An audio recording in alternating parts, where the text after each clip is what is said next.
Nature doesn't form without intention. Look deep into nature and you will understand everything much better. Man is the most insane species. He worships an invisible God and destroys a visible nature, unaware that this nature he's destroying is this invisible God he's worshipping. African heart, europäische Welt. I was born in Africa, and even though I have lived on foreign soil for more than 2 decades, she, our great mother continent, is still the root to my African heart. The place which gave all mankind life.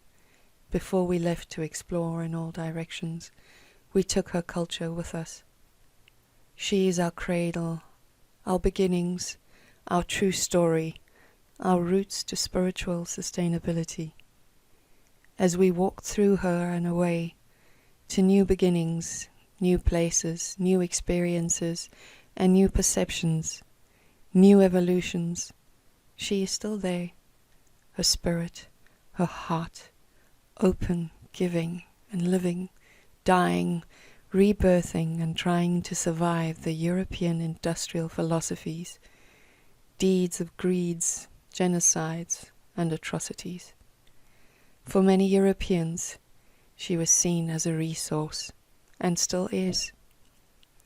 We have tried to convince ourselves that our newly developed evolutionary theories are greater and more interesting or intelligent than life itself, but we feast on lies and abuse and wonder why we keep ending up in wars and in soul famine, continuously searching, destroying and traumatizing the innocent. How sad we are for forgetting our nature, our true, genuine nature, Ubuntu. We think and claim her to be hard and cruel, unfair and unjust for killing, the lion eating the calf. We can only see what we believe, what we think we know. Yet we mostly fail to understand her ancient intelligence, which is what is lived and has thrived for millions of years. And we try to civilize Mother Nature as a European world.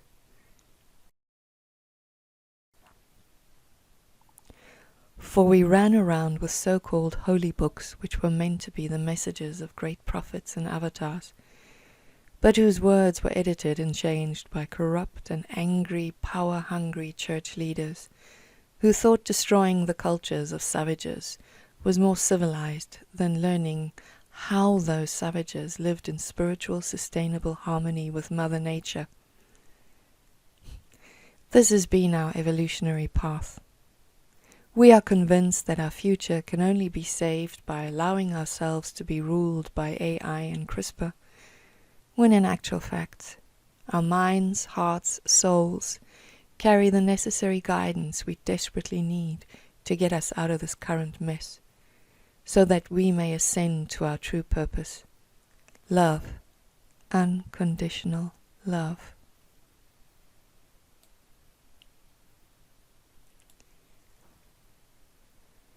Our true nature, I believe, is love. I have spent many years researching many perspectives for this purpose, and I have always returned to nature, Mother Nature, my greatest inspiration, the inspiration which led our ancestors millions of years ago to a deep loving conclusion. Mother Earth is alive, and so unbelievingly loving, giving, guiding, teaching, like all mothers are meant to be. Through the cosmic soul perspective, she is seen as a great school of love, the divine feminine mother. It is our perceptions influenced through politics or religion and fashionable philosophies, corrupted governments with empty and ill politics, greed, wars, trauma, hunger, abuse, which caused our distancing from Mother Nature which has distanced us from our true nature, Ubuntu. Many, many moons ago, there were no borders, no high fences, no barbed wires, no cruel rules which crippled freedoms. According to the late Sanusi Credo Mutua, the old African way was to plant certain kinds of trees to claim ancestral lands. The shamanic peace culture was in Europe too. The ancestors knew we belonged to the land. Now we believe the land belongs to us. Africans knew where their fatherlands were by recognizing the gentle guiding trees. In those times, animals roamed freely. They followed Mother Nature and her rhythms and cycles. Amongst them, the great herd families of elephants. There was a time where they would all meet in the heart of Africa to exchange that which was most precious to them. The most precious treasure being a calf carrying their family information, heritage. That precious elephant child would go and live with another elephant family herd as if it was its own and share its valuable genes with them until the time came for another heart gathering to share the precious children. Their herd family culture was made with Ubuntu love. They understood calves were sacred. They should be nurtured, loved and treasured, because then those calves would bring forth strong, healthy, powerful genes, and the herds would survive and thrive. This is an example of spiritual sustainability, Ubuntu love.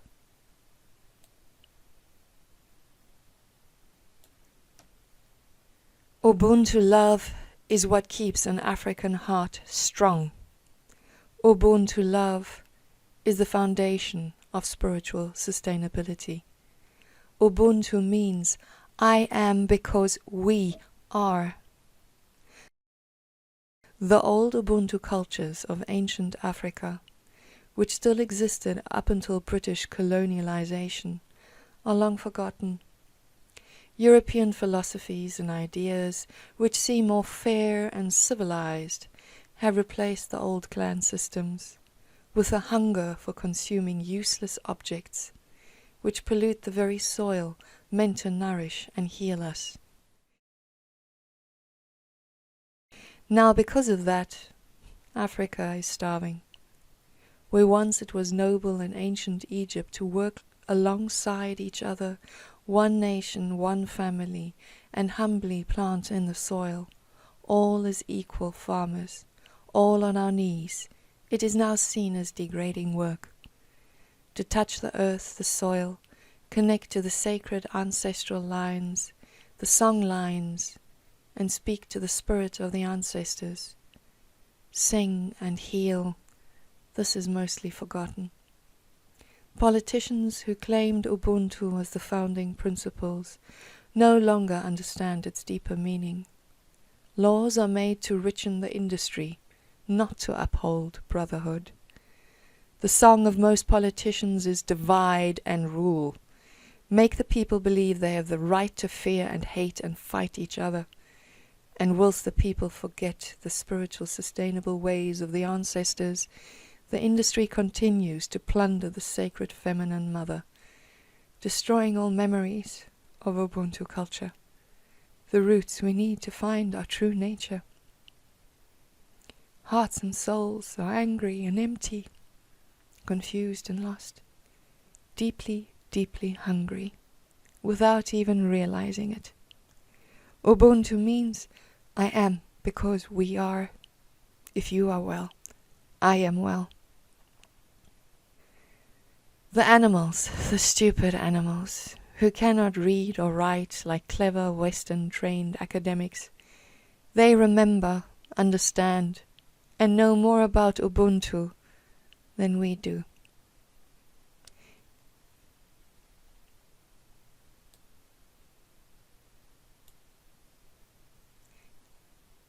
In 1996, I sold art to an insurance salesman who had just returned from the Kruger National Park. He had had a meeting with some game rangers. They told him an extraordinary story of elephant bonding. Still to today, my Afrikan heart aches when I feel this story. The land space is limited, and human population is growing. Without the old Ubuntu culture, this is not good. Those days in 1997, they still used to cull elephant populations. They would choose one elephant herd family to kill. Because of elephants with PTSD attacking humans, calves, baby elephants, were also shot and killed. A horrific job to do. The two teams of rangers were situated about 20 kilometers apart. The first team of 2 men were quietly observing a herd family. Their colleagues, the other 2 men, were obligated to kill a chosen herd family. All would be culled, old and young, matriarchal grandmothers, mothers, daughters, sons, babies. When the brutal killing began, the other herd family, which could not hear the gunshots from that distance, started rampaging, as if they too were under fire. They screamed and ran wild in terror, suffering with their Ubuntu herd family, who were being killed.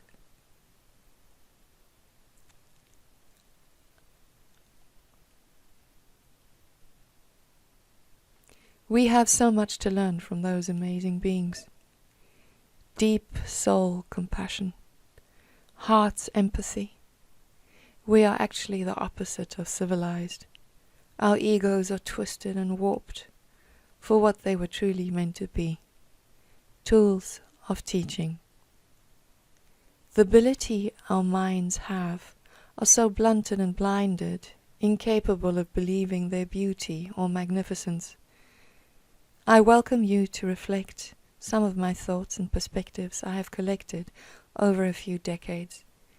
In composing these reflections, I realize that my entire life has been made up of memories which studied these insights.